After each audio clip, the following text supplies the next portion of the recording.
rethinking the implications of large eustachian valve during interventional and surgical atrial septal defect and patent foramen ovale closure procedures. By Eustachio Maria Honorato. It is likely that a proportion of patients evaluated for transcatheter patent foramen ovale (PFO) and ostium secundum atrial septal defect (OS/ASD) closure has actually different anatomical variants particularly common in the right atrium such as eustachian valve (EV), Chiari network (CN), Thebesian valve and crista terminalis (CT). Notably, EV is usually considered to be a benign finding in the absence of associated cardiac anomalies. But it is frequently found in adult patients with septal abnormalities, mainly PFO. Percutaneous PFO OS/ASD closure can be achieved safely and efficiently and nowadays represents a routine interventional procedure in the catheterization laboratory with two different clinical indications.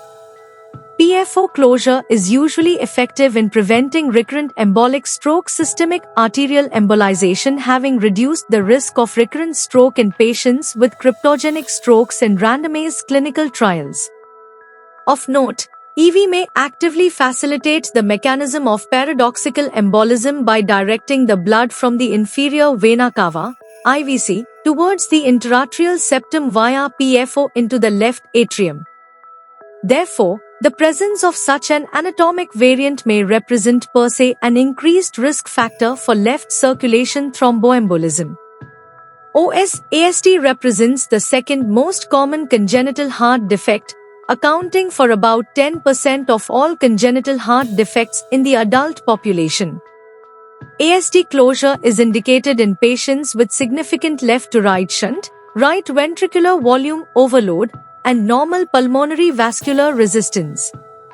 Transcatheter OS/ASD closure using currently available devices has proven to be safe and effective in the majority of cases, offering excellent closure rates and shorter hospital stays compared to surgery.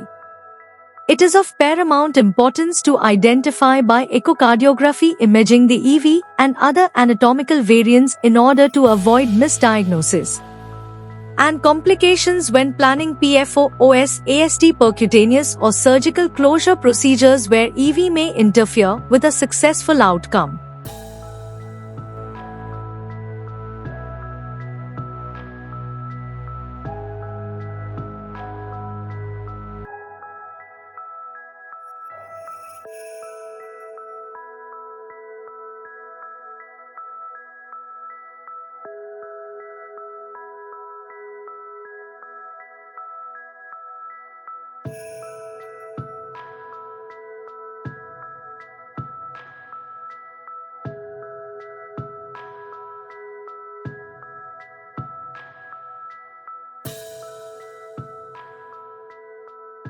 Thank you for watching this video. Please subscribe our channel for watch more scientific research videos.